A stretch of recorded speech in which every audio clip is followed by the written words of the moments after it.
there's concern that the river could be washing away the pilings underneath the Highway 1 bridge right now. From what I heard from Caltrans engineers, those piles go so deep, over 100 feet into the ground, that they think the structural integrity won't be compromised, but they are going to be doing load assessments on the road there and the bridge before they allow it to be open to the public again. So hang tight. We'll share information as we get it about Highway 1 and all these other road closures, because we know it's really important to everyone. You probably saw in Soquel on Main Street, just north of Soquel Village, the road was completely washed out at Bates Creek there. Public Works team did a pretty remarkable job in getting a temporary 1-lane road over that gap in about 24 hours time, which is pretty impressive.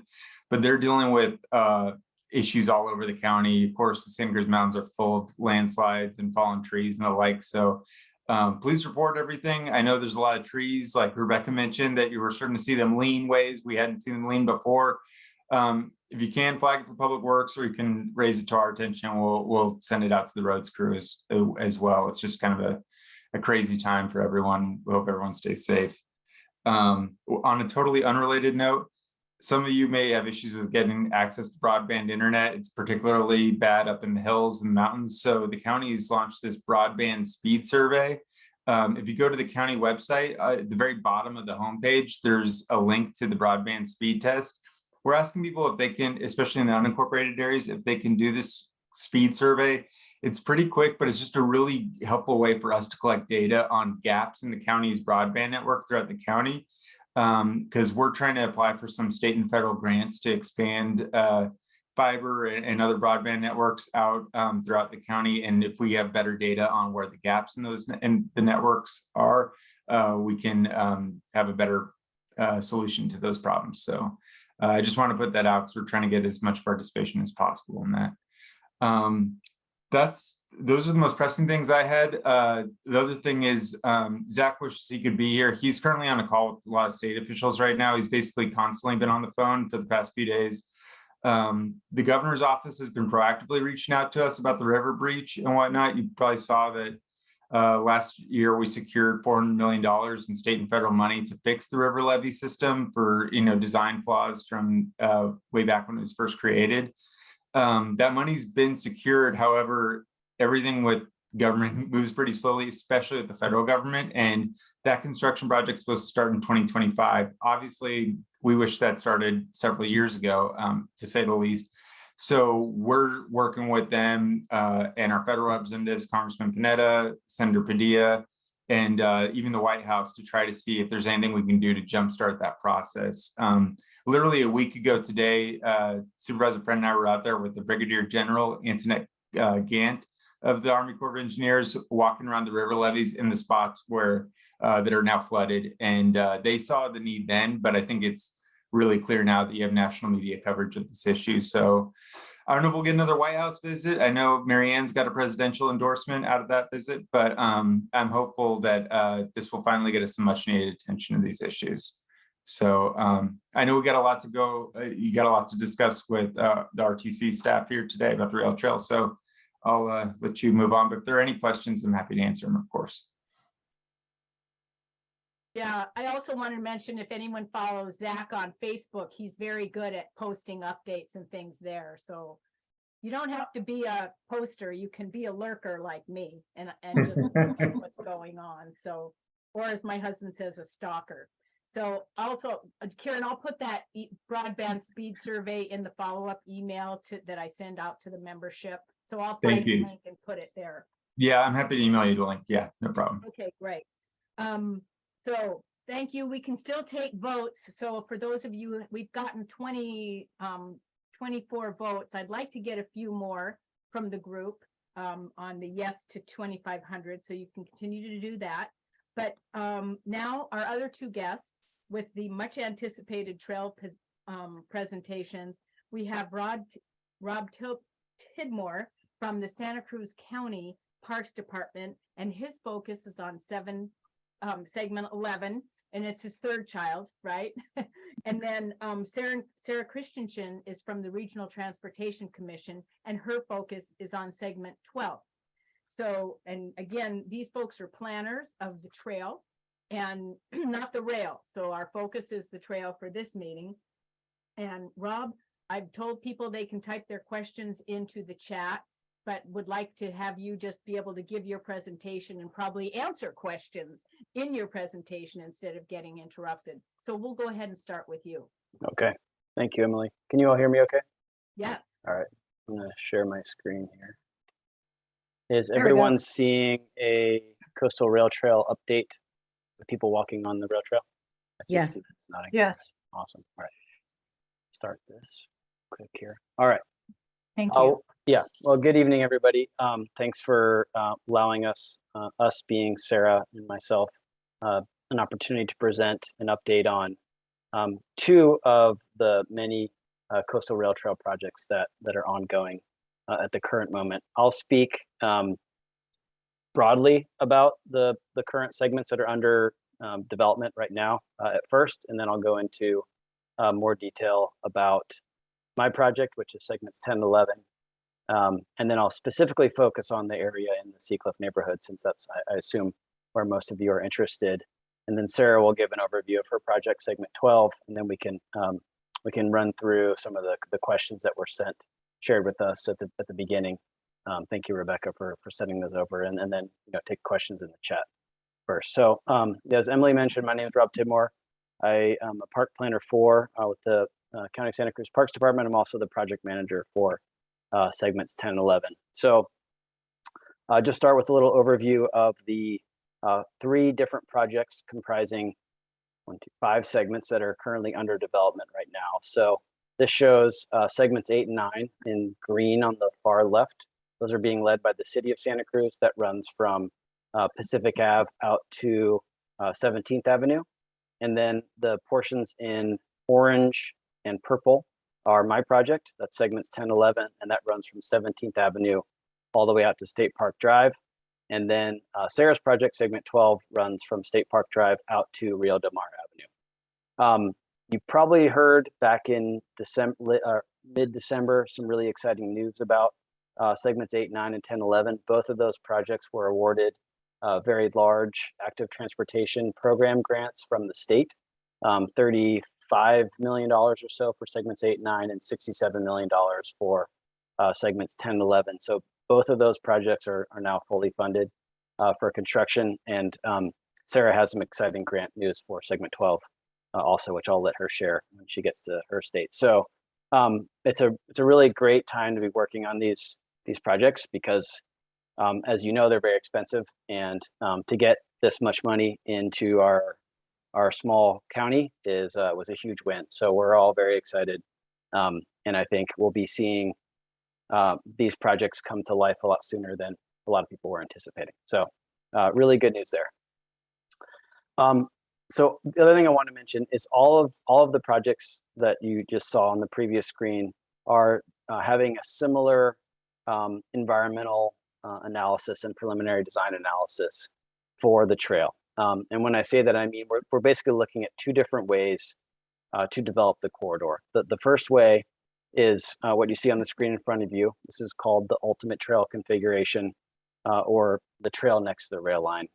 This is the design that was presented in the Monterey Bay Sanctuary Scenic Trail Master Plan, and is also, at least for segments 8, 9, and 10, and 11, the design in which we applied and were awarded the grant funding for. So under this scenario, the existing tracks remain in the corridor or are relocated to make room for the trail. And then a 10 to 12 foot wide trail is built within the RTC right of way, but next to the tracks.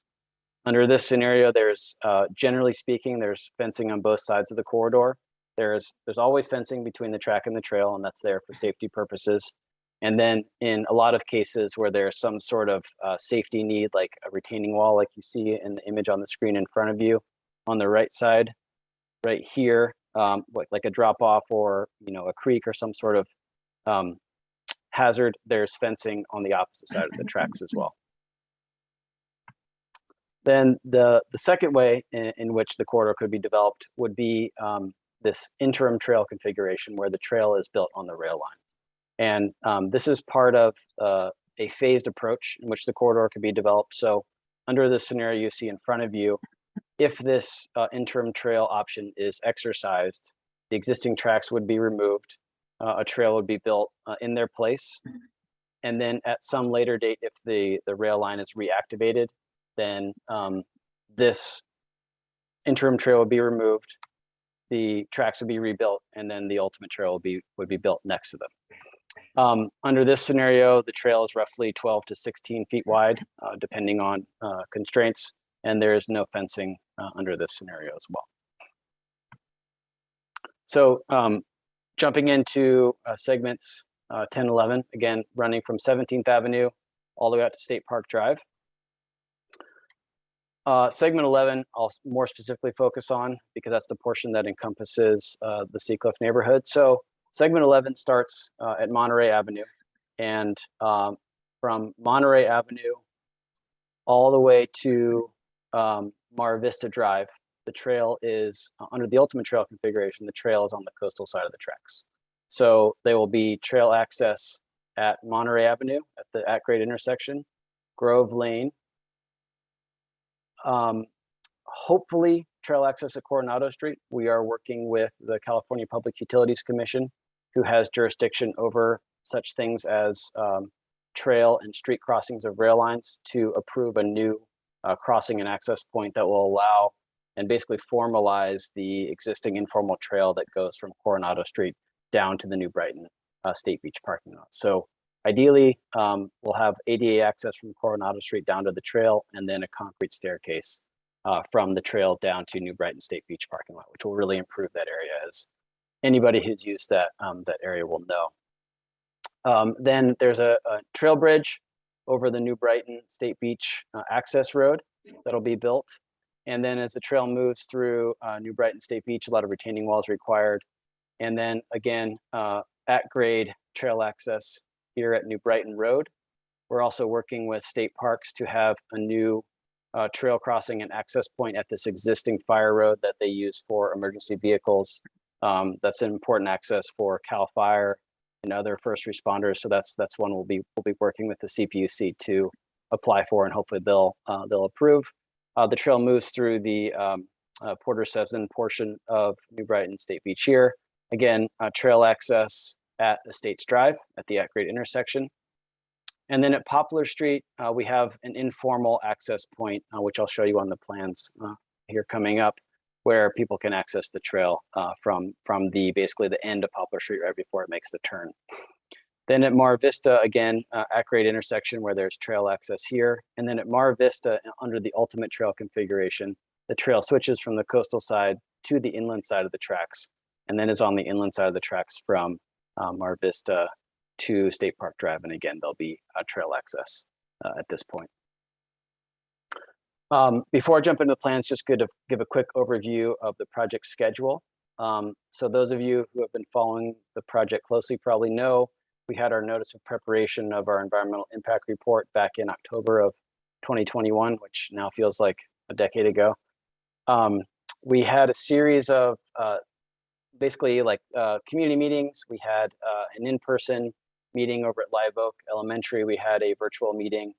This was back in March and April of 2022 to review the schematic plans. We did outreach to a number of different RTC commissions and the Bicycle Advisory Committee, the Elderly and Disabled Technical Advisory Committee, and others. Then we applied for the grant funding back in June last year, found out about the funding in December, and now here we are in March of 2023 doing a couple little additional outreaches, but basically are wrapping up our schematic design either very shortly or in the next couple weeks here, and then starting our technical studies and our environmental impact report. And we're scheduled to complete that, at least have a draft for public review in October of 2023, and then we'll be releasing the final environmental impact report in February, March of 2024. And this is the first presentation I've had an opportunity to talk about these next two stages because we didn't have funding for them until very recently. So final design is scheduled to start in 2024 and take approximately 22, 24 months. That'll finish in 2026. And then we expect to start construction in 2026 and have a 2-year timeline for that. And so wrapping up in 2028. And then in terms of public input, again, we had a scoping meeting for the environmental impact report right after the notice of preparation went out. That was in November of 21. We had a couple neighborhood presentations in late 2021, presented to the RTC Transportation Policy Workshop in February 22. I mentioned the virtual and in-person open house schematic design reviews. There was an online project survey in the spring of 2022. Again, there you see the committees that we presented to, and then we presented to the Parks and Recreation Commission in the summer of 22. So lots of opportunities previously to get involved and give your input on the project. Hopefully you were able to take advantage of them. And then, you know, of course, happy to take questions and some input tonight as well. And I'll just leave this up on the screen really quickly if anyone wants to grab a screenshot or write down my phone number or email. That's my contact information. And I would encourage you, if you haven't already, to visit the Segments 1011 project website, which is at basically www.santacruzcounty.us/rail trail. And then I will just really quickly, I will go through the portion of segment 11 that is in the Seacliff neighborhood. Oops, sorry. Only a handful of sheets here, so it won't take that long. And I'm gonna focus on the ultimate trail configuration because that's what the grant funding we applied for funds, but I'm happy to answer any questions or go into detail about the interim configuration as well if there's questions about that. So basically I'll start at a States Drive because I think that's roughly the sort of western boundary of where your association lies. But here you see the at-grade intersection crossing here. There'll be a cross bike for trail access off of States Drive. And then immediately east, you're seeing there's that, it's kind of an unnamed stream. I think it's stream 633 that flows through there. If any of you have walked on the tracks, you'll know that there's a big embankment here. So in this segment of the trail, we're proposing to put a viaduct, which is essentially kind of a floating bridge where the trail is supported by concrete piers spaced every 30 feet or so to navigate this riparian area. And then the trail picks up on the east side of stream 633, passes along the backside in between a lot of the houses through here. Again, moving back behind the houses off this drainage system here. And then here's that informal access I talked about off Poplar Street here. So this is right before the curve and the house that's on the corner there. So that informal access will be maintained. And then along Poplar Street, the RTC right-of-way, which you can see by this dashed line here, is too narrow to fit in both track and trail. So we're going to utilize some of the county's road right-of-way to fit in a 12-foot wide trail through this area. So the trail will be close to the existing roadway as it moves along Poplar Street, which you can see in these images here. And then here at Mar Vista Drive, in addition to the trail, we're also proposing some intersection improvements. If you live out here, you know this is a somewhat dangerous intersection. There's not curb ramps and the crosswalks are not great. And so trail users will, if they're coming from the west, will be coming down on the coastal side.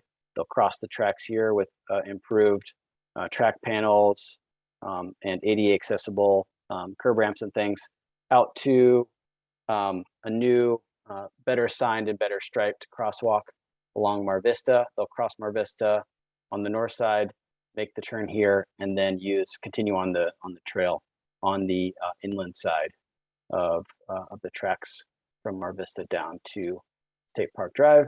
Again, you see here, basically for the entire length of segment 12 that you're seeing here, we're at a 12-foot wide trail for the interim trail configuration. Again, retaining walls required here due to the topography on the inland side. And then the project ends here at the western side of State Park Drive. And so I think with that, this is a great segue for Sarah, who picks up right at this point. I do have a couple questions. Okay, sure.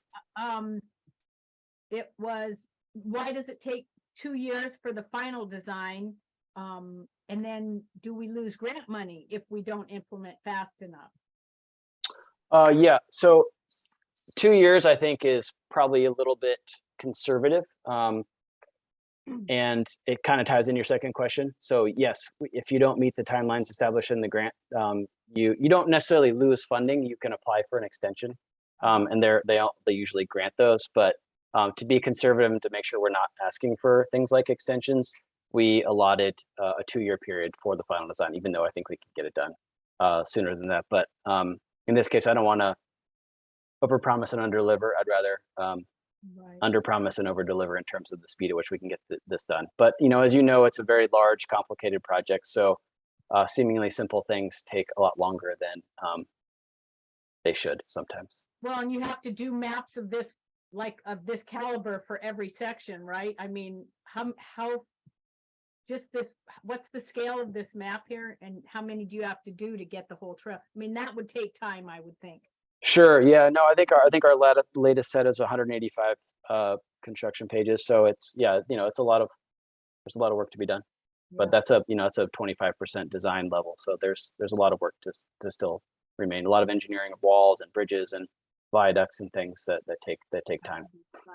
And then there's a little garden park that we've done that is being, someone has at Mar Vista, and so that's going away. So someone said, what about that garden park at Mar Vista and Cedar? Yeah, I think I can answer that it's going away. Yeah, I mean, I think that garden park extends all the way out to the curb line here. So not entirely, but the trail will go through a significant portion of it. Yeah. Okay. Oh, let's see. Oh, it says, will you be cutting down the eucalyptus trees along Poplar? Depending on where they are.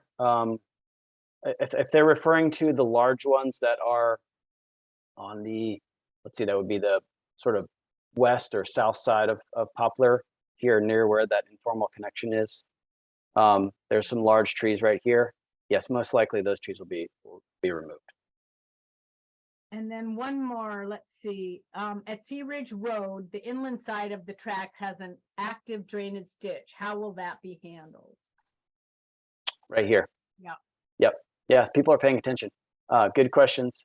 So right now, for mostly worse, the rail line functions as a drainage conduit for much of the county because there's not adequate drainage infrastructure out here. So right now, the drainage is conveyed through an open swale. And our intent moving forward is to basically, because the trail is going to be built on top of that swale, we'll be putting in a piped drainage system underneath the trail that will convey the runoff from adjacent surface streets.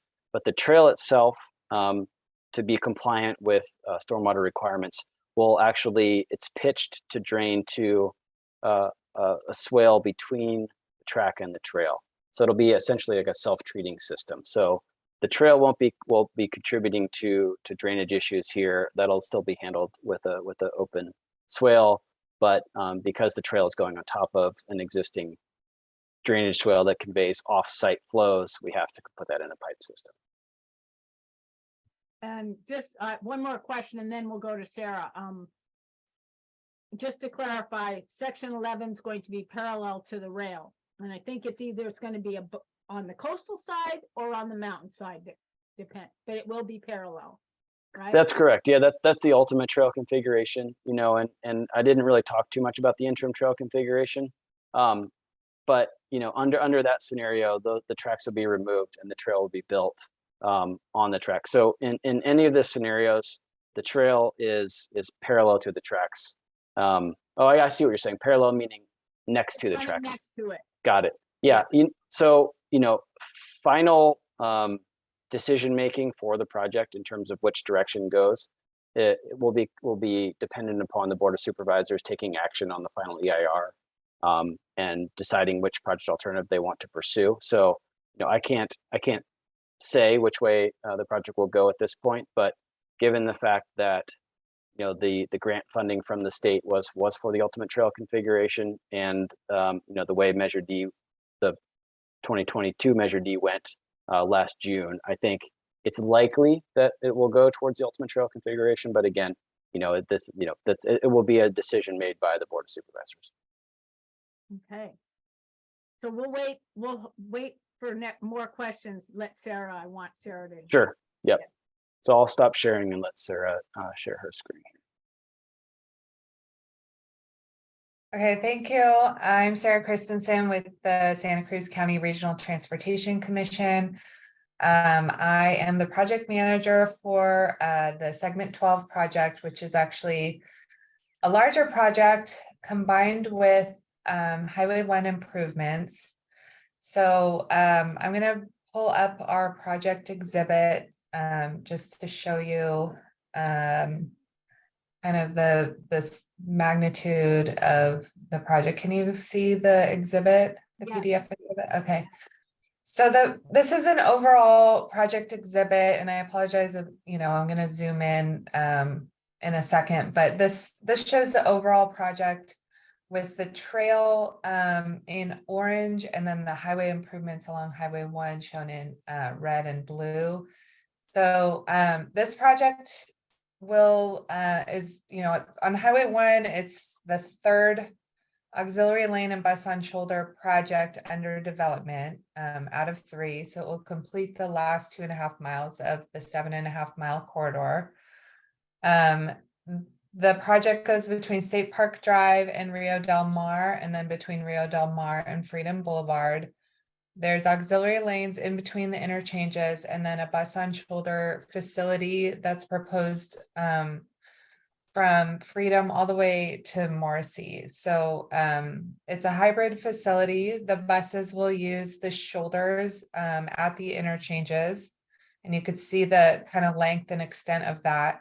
And then the buses will join regular traffic in the auxiliary lanes, and then there's still quite a bit of travel time savings for the cross-county routes. So we're really trying to focus and partner with Metro on improving travel times for the regional routes along Highway 1. We're also partnering with county for a project along Soquel Drive. They developed a project and is, I think, out to bid, and they haven't opened bids yet, but along Soquel Drive, it's about 5 miles of Soquel Drive, multimodal improvements. So all those improvements are going to be complementary to all of the improvements along Highway 1 and improving transit travel times along the Soquel Drive route, providing active transportation facilities, meaning buffered and protected bike lanes, and just a much better, improved facility that encourages non-motorized travel, so walking, biking, and taking transit. So the coastal rail trail portion, which is the focus of today, and I could also answer Highway 1 questions if they come up, but the focus of today is to talk about segment 12. So it's along the branch line. It's about 1.25 miles long section. We pick up at State Park Drive, right where segment 11 ends. And we are on the inland side of the tracks. The project proposes 2 overcrossings over Highway 1, shown adjacent to the North Aptos and South Aptos underpasses. There's also bridges over Aptos Creek and Soquel Drive to the north, as well as Valencia Creek and Soquel Drive to the south. There's a lot of infrastructure. This is a very expensive project. I think I win the award for most expensive project so far. There's retaining walls. There's outgrade intersection improvements. The yellow stars are the locations that are planned right now. We're working on others, which I could get into the details on. So I'm going to focus in on segment 12, but if there's any other questions about the overall project, just type them in. So segment 12, I've got a couple cross sections here just to show kind of what the trail is going to look like. This A section is This is North Avenue here, just to orient you. The trail's gonna be on the, I guess, the church side of the rail line or the inland side of the rail line. And it's gonna continue on that inland side all the way through, and then connecting to Rio Del Mar. Instead of connecting at Rio Del Mar, because Rio Del Mar actually goes above the rail line, we are continuing the trail a little bit along Sumner Avenue and looping back, and then having some improvements at the Rio Del Mar Boulevard, Sumner Avenue intersection. And that provides a good connection to that main kind of arterial road there in Rio Del Mar. So here's section AA. So this is, the trail is adjacent to the rail line, and the right-of-way line is pretty tight, squeezed in here. There will be some vegetation removal on the inland side of the tracks for the trail construction. I'm just going to keep going. This is a section through Aptos Village. So you can see there's the existing parking, there's possibly some room for landscaping, the trail, and then the existing rail line. And this is on the left side of the screen is Soquel Drive. And section C is, I guess, south of Highway 1, at the south end of the project. So there's some pretty steep slopes out there along the branch line, and we're proposing to elevate the trail a little bit higher, instead of building the trail at the bottom and then having a really big cut wall. We are going to have kind of like stepped retaining walls, and that is going to it's going to be a better trail feel, and it's going to be less expensive than having a really, really tall wall. So those are the general kind of sections showing the improvements. I mentioned bridges. There's a lot of bridges. There's a pedestrian overcrossing, 2 over Highway 1, 2 over Soquel Drive, and then Valencia Creek and Aptos Creek as well. So creeks and highways act as major barriers to bicyclists and pedestrians trying to get to Aptos Village and get to, the neighborhoods and the coast. And so this project is really going to provide a lot of connectivity. And there's very few ways to walk to Aptos Village from the coastal side of the freeway and vice versa. So I just feel like this is going to get a lot of people out of their cars, and it's going to provide really great connectivity to all the retail and things happening in the village. Going to continue along. Here's some structural drawings showing kind of how the rail line and the trail are going to be configured over Highway 1. So we are building separate structures. So you can see this section. This is the rail bridge, and then the trail bridge is going to be next to it and a little bit elevated. The project, we're going to be going through a process to get some feedback and community kind of ideas and preferences on aesthetic treatments for the project. So these bridges, all this infrastructure is going to be highly visible, and we want to make them look as good as possible and make them fit into the context of the community. And we do this for all of our Highway 1 projects along the corridor. So that's forthcoming. That will probably be starting in the fall timeframe. So that will be a whole separate effort to kind of get feedback. And I don't know if folks were involved with the Mar Vista Bridge, providing feedback on the aesthetics for that. That was really, really helpful to get community input on that. And we plan to take a similar approach to get feedback on the bridges and infrastructure for this project as well. Let's see here. So this is a bridge over Aptos Creek and Soquel Drive. This shows the existing rail line bridge and then the trail bridge next to it. Here's a rendering over Aptos Creek. It's a really tall bridge, really long span over Aptos Creek. Valencia Creek, it's a really similar situation out there with the trail bridge right next to the rail line, and most likely looking at a single span bridge over that waterway.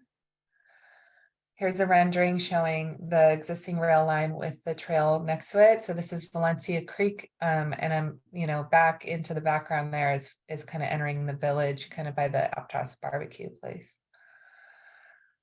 We've got some intersection treatments along the corridor. We have State Park Drive. We're evaluating some connections at both Aptos Wharf Road on the north side of the highway, and potentially looking at the south side as well. However, there's a lot of challenges there, and we're going to keep pursuing that during the final design phase.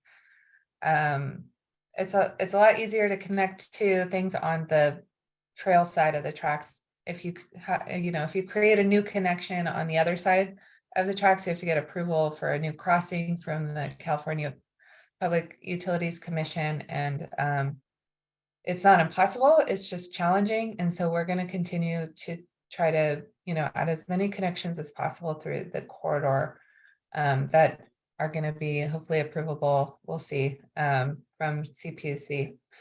There's a lot of connectivity through the village. The trail's at grade, and there's Aptos Creek Road, there's Parade Street, and there's Trout Gulch Road, and then finally Sumner Avenue and Rio Del Mar at the south end of the project.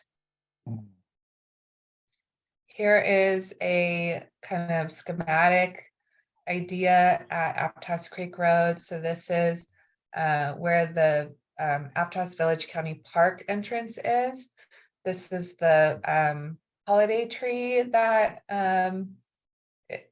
gets lit every year in the village, and we definitely wanted to preserve that for the community. So we are routing the trail a little bit around, looping it around, and then kind of meandering it through this area and preserving as many trees as possible. But this is a really good opportunity area for connections to the park, connections to, retail and everything in the village.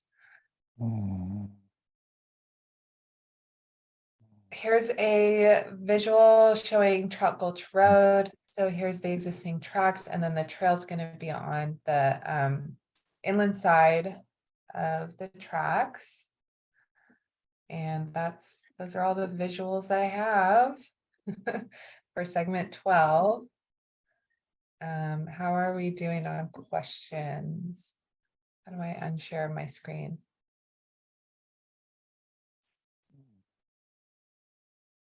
Unmute myself. I do have a couple of questions in the chat. So can you give an overall estimate of the number of trees that will be removed under the ultimate plan versus the number of trees that would be in the interim?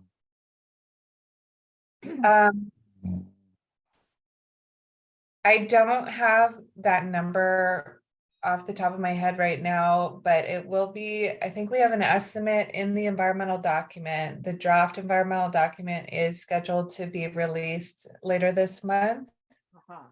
And so that information will be in there, as well as a lot of other really great information. So I encourage, we're releasing the environmental document that includes the entire project, Highway 1 and segment 12,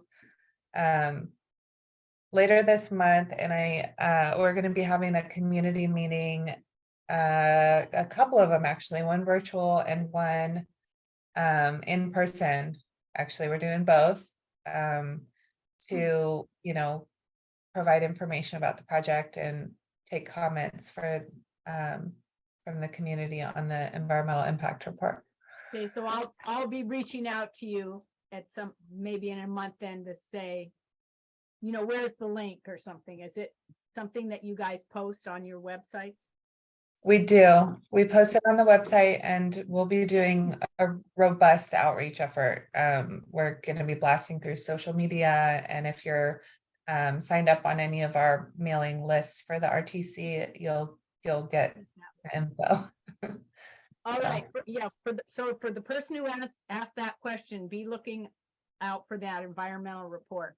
So, there's. Sorry, Emily, I just want to jump in for 1011. Similarly, we don't have numbers for tree removals for 1011 yet. And that information will be in the draft EIR for 1011, which is coming out in October. So more information to come. Right. In the shared responsibility area of State Park Drive, where sections 11 and 12 meet, how will the egress and ingress to Seacliff be assured by auto and also assure pedestrian and bike safety? You want me to take this one, Rob? Sure. Yeah, I was just going to look and see if I have a graphic for it, but I don't think I do. But go ahead. Well, Rob and I are working together because that's where our two projects meet. And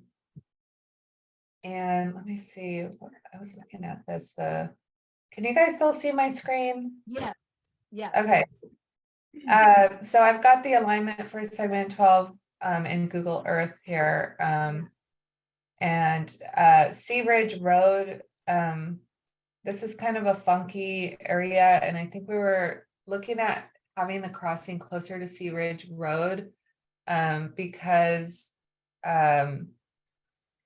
we could do kind of like an improved bulb out on the other side of Sea Ridge Road, and then have a safe crossing here with enhanced signage and pavement markings and potentially some flashing beacons. So I think that's kind of the design that we're working on right now, but we're continuing to coordinate. I mean, we're pretty early on in the design process.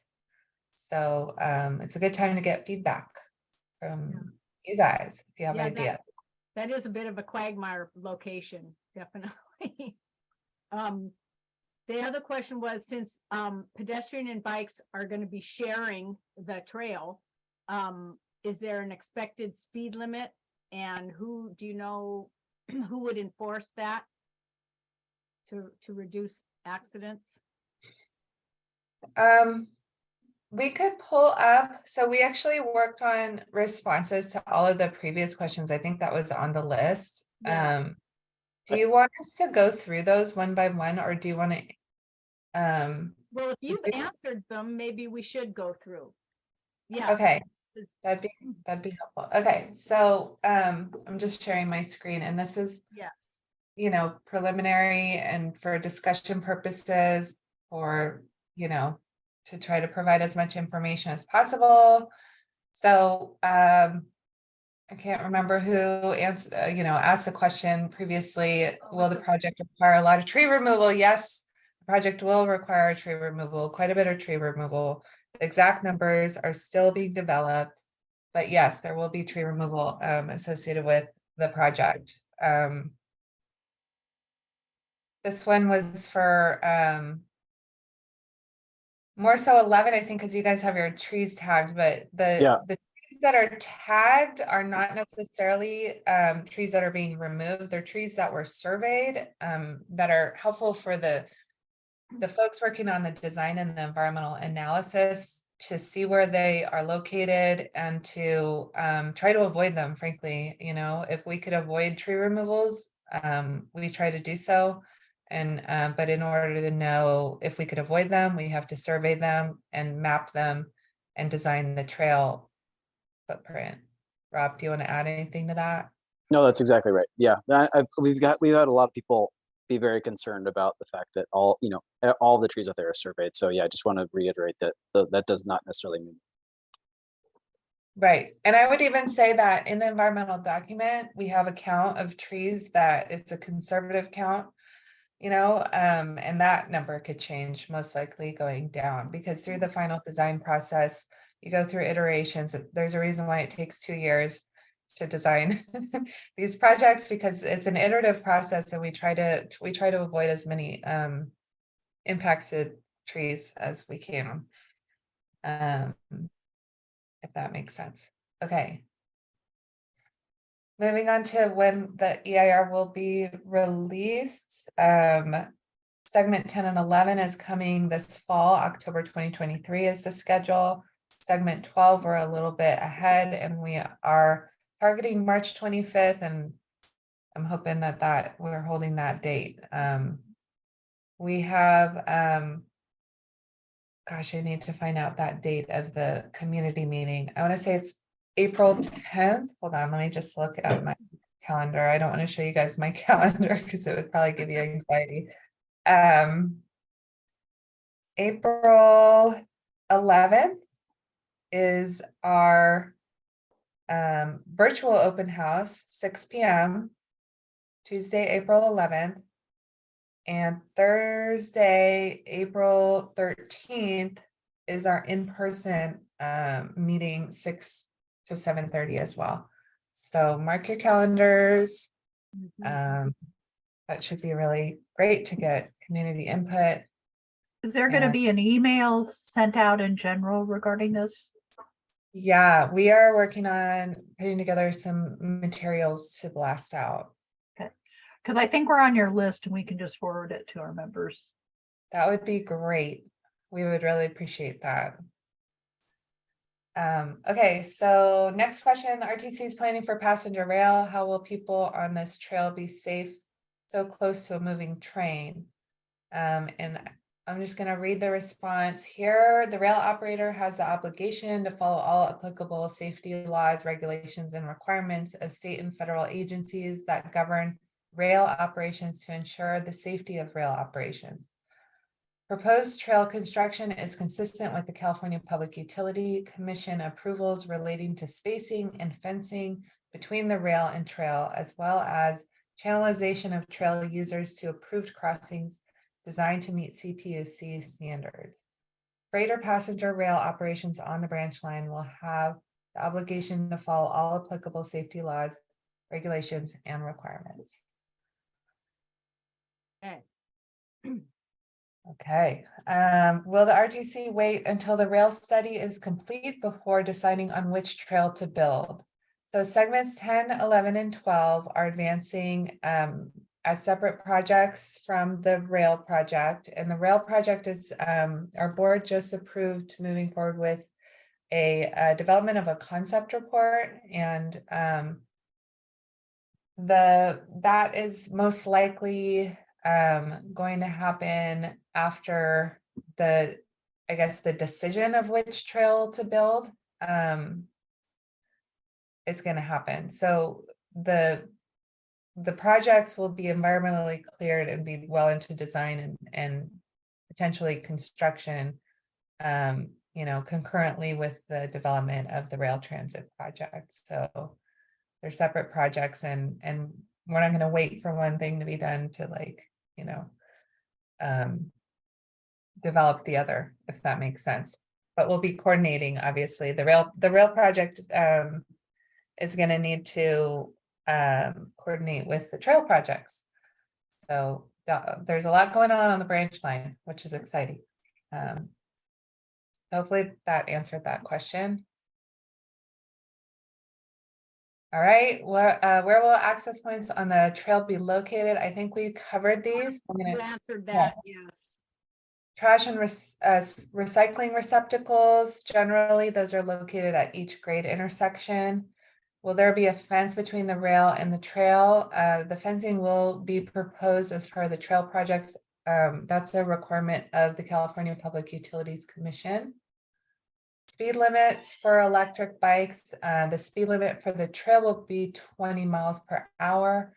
In terms of enforcement, I don't know off the top of my head how that's going to work. And I'm not sure if Grace or Rob have a response for that. I would think it would be the local jurisdiction police force. Yeah, most likely. And we're also working on, some potentially working with county parks, having a little bit, more of a, trail manager or more of a trail presence with, some sort of park ranger or something like that. But that is still very preliminary, and I don't know if that's going to go anywhere. But and this ties into the next question. We've met with public safety officials to make sure they're reviewing the trail design, and that it can accommodate emergency vehicles, public safety needs. As far as whether or not there'll be police on bicycles versus some sort of a quad. I don't know what they'll use, but we did modify designs to improve, ambulance access and public safety access. And they reiterated to us that right now, it's almost impossible for them to access the trail corridor except on foot. And they don't normally do foot patrols because it's hard for them to get back to their vehicle and then respond accordingly. So the fact that this will be paved and will be wide enough to accommodate some sort of police vehicle will really improve their ability to monitor and improve safety on the rail corridor. So just wanted to reiterate that point.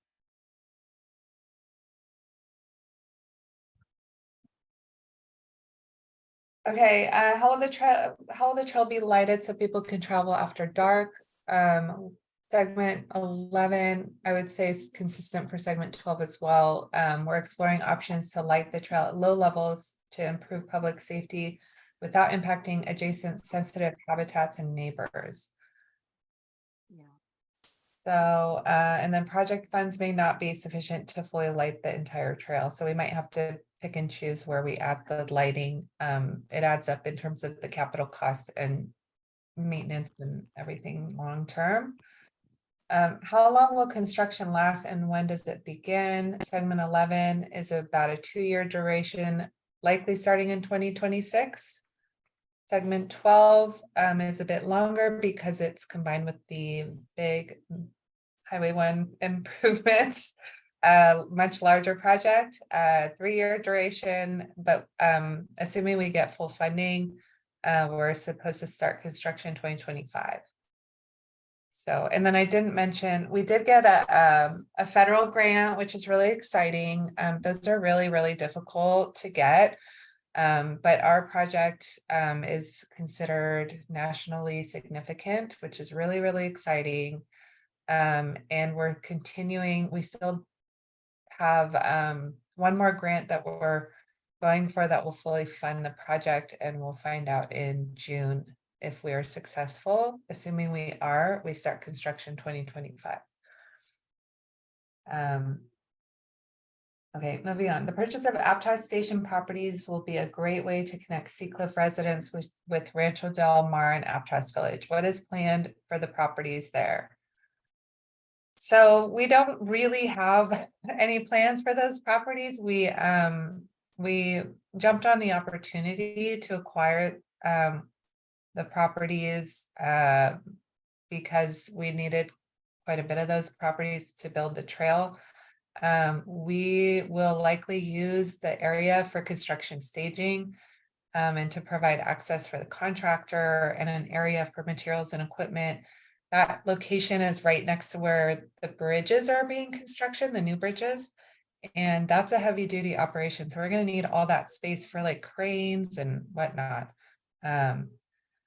And then following construction, it's likely for us to do, a lot line adjustment and sell off the remaining property. So tell your developer friends. I'm just kidding. Will the RTC need to buy property in front of Village Liquors, Cat and Cloud, Bayview Hotel, and Aptos Village to build the trail? There are some right-of-way needs for the project. The rail corridor through the village is not wide enough for both the rail and the trail. And so the project right-of-way needs include kind of a sliver through the village, mainly just the landscaped area. But more information will be forthcoming, more detailed information will be forthcoming in the environmental document. And I will say, there is some loss of parking. I showed a figure at Aptos Village or Aptos Creek Road, sorry, where the trail kind of like swooped around and a couple parking spaces, would be sacrificed, for that design. So similar little bits and pieces of parking, and then along Aptos Street. So Aptos kind of by the barbecue joint, and down to SoCal Drive. It's kind of like a ramp. little funky road, but there's a couple parking spaces there that will be lost as part of the project. Let's see. Aptos Village currently doesn't have a continuous sidewalk. Will there be any dedicated lanes for pedestrians through Aptos Village, or will bikes and pedestrians be together? So the project proposes a multi-use trail with both bicyclists and pedestrians sharing the trail width. Trout Gulch is a very dangerous intersection for bikes and pedestrians. How many people are expected to pass through this intersection using the trail, and what are the plans to make it safe? So the segment 12 project is planning to improve this intersection. And the usage, according to the Unified Corridor Investment Study, which was a planning study by RTC that completed in 2019, that study estimated about 180 users per hour at the peak for this solution. So it's a popular area for users. So we're going to be doing a lot more outreach on design details in the future. So I would say stay tuned and look at the environmental document and comment on it. That would be a really good comment. Corridor seems narrow between Mar Vista and the new Brighton Field. Will the track be relocated as proposed in segments 9 and 10 to make room for the trail? If so, what portion? So I'm going to hand this over to Rob. Thanks, Sarah. Yeah, so there's no track relocation required in this area like there is for parts of segment 9 and 10. We're able to fit the 12-foot wide trail next to the tracks here. Okay. Gonna keep going? Sure. Yep. Many people who live along the line in Seacliff access the corridor through a gate in their backyard. While those who live on the track side, so not the side that the trail is on, lose access to the trail because of the fencing between tracks and the trail. The California Public Utilities Commission, as we mentioned, requires that the project install fencing between the railroad tracks and the trail, which is for safety purposes, and that would prevent trail access from the track side of the corridor.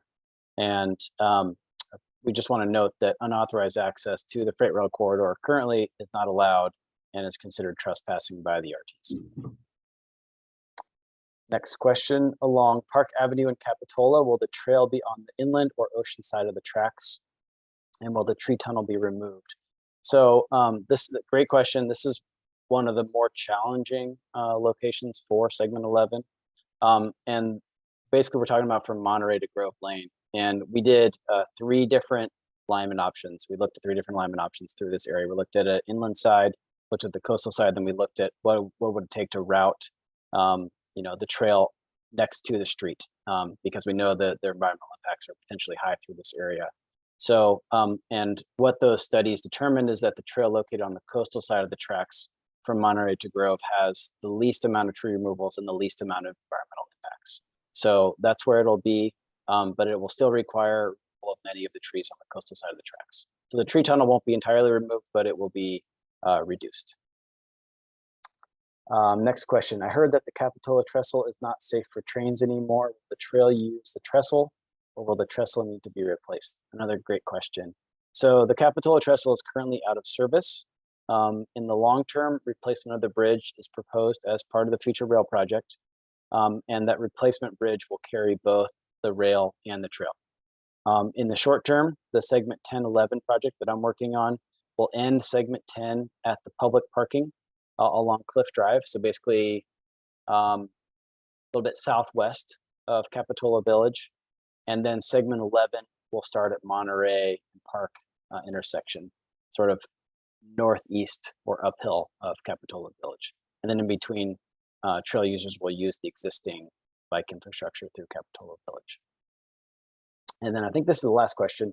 Will there be any kind of visual screen plantings or fencing between the rail trail and the home at 211 Poplar Street?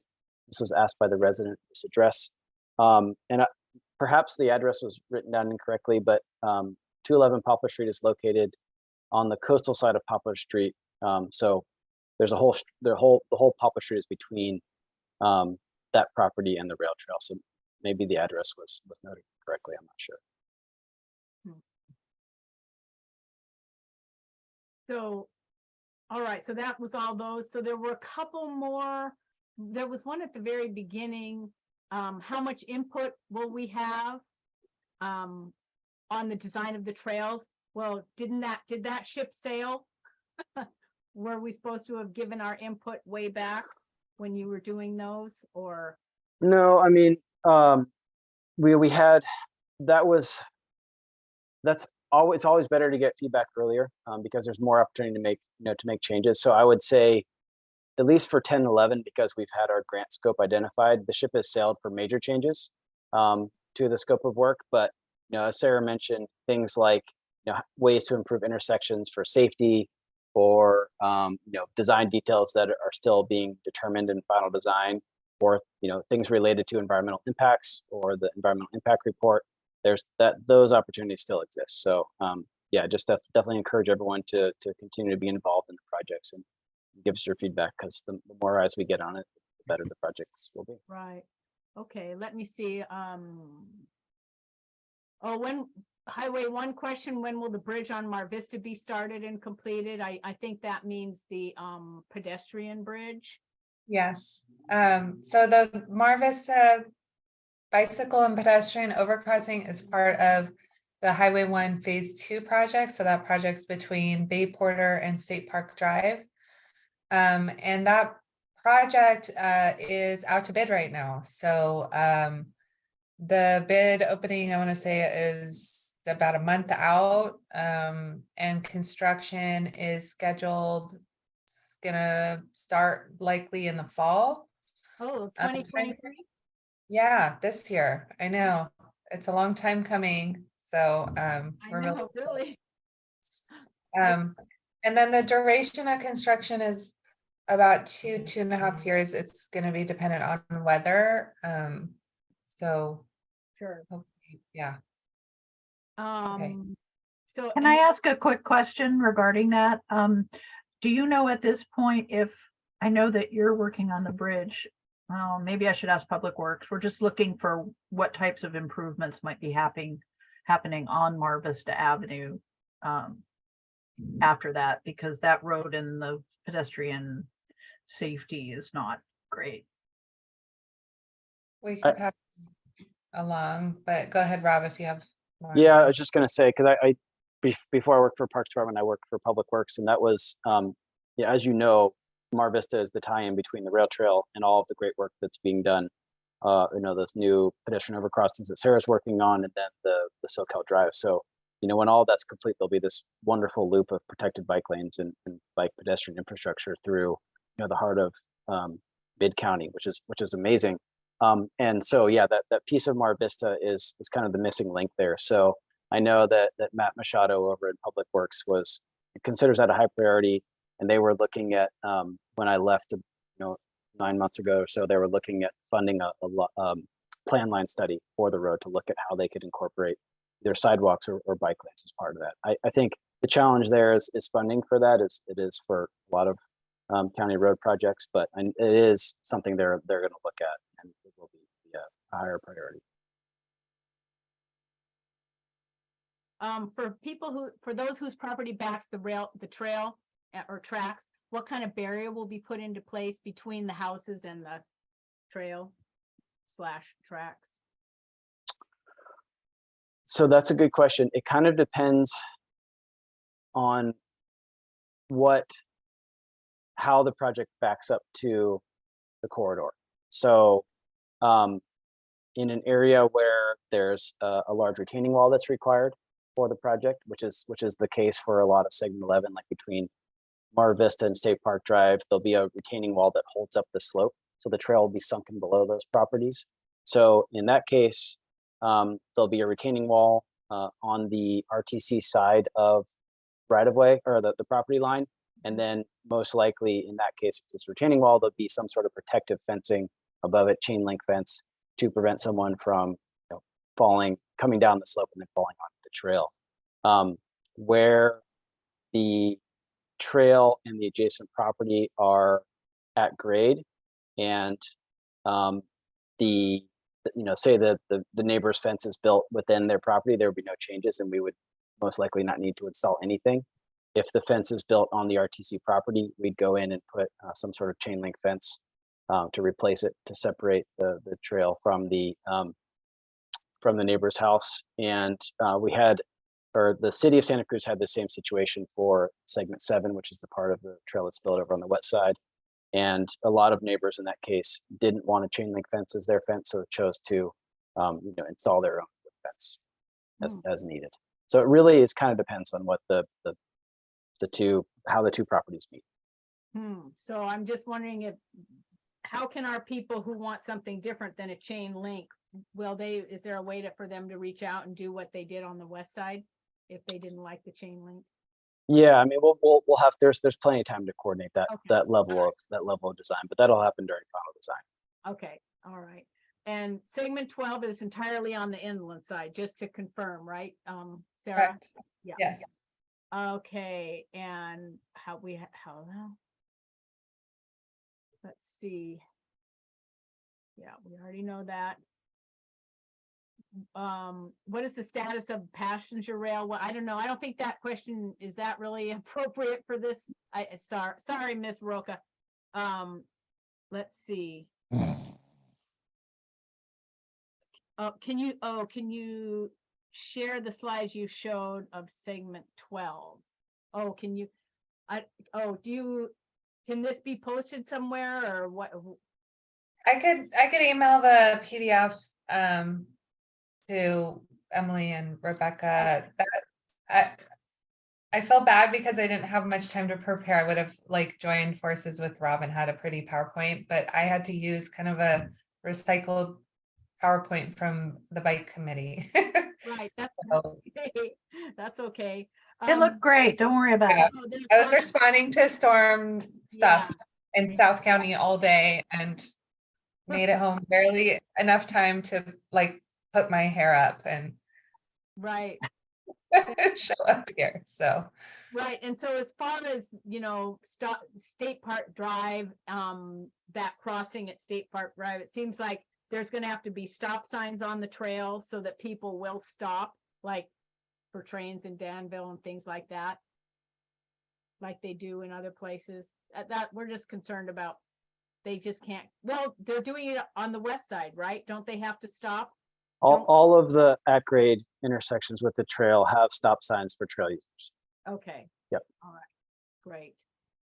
Will they have the where you push the button and the lights go on so that the drivers know that someone is crossing? Or is that just going to be a sidewalk by the 76 station? I haven't gotten that far with segment 12 Okay. design. I don't know Okay. exactly what kind of treatments, but we definitely want to provide anytime you're designing a pedestrian crossing, you obviously want it to be safe, well lit, enhanced signage, enhanced pavement markings.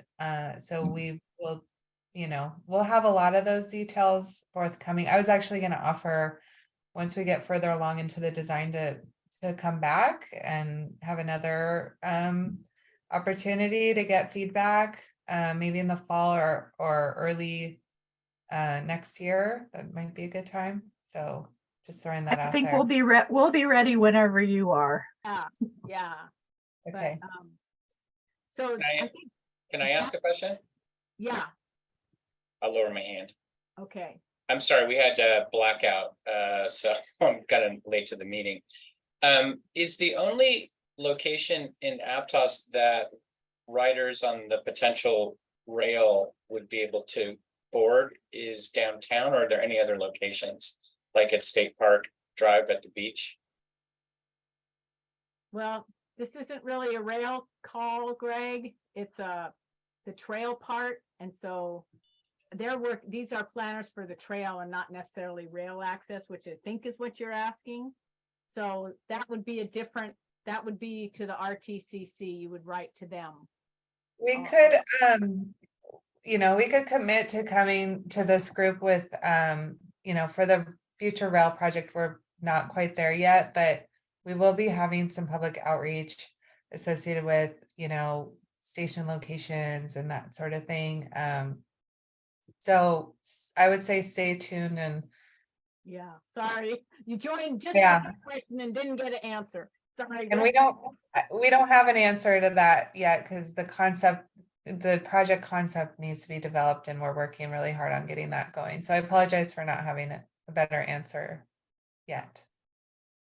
So with that, we are over our time by quite a bit, actually. So I think we'll wrap it up, but thank you everyone for responding, sending in your questions, and Sarah and Rob, I'd love to have you guys back. And we'll be better prepared too. So with that, I'll be sending an email wrap up to everybody, to the full Seacliff membership, and maybe with some links and things like that. Because what we try and do is educate our members, our neighbors, on what's going on and the work that you guys are doing. So, but we do appreciate, you know, your meeting with us to give us a little bit of knowledge. I know there's so much more. Anyway, that's it, everyone. Thank you so much, Rob, Sarah. Again, many thanks. Thanks. Thank you all. And Thank you. members, thank you.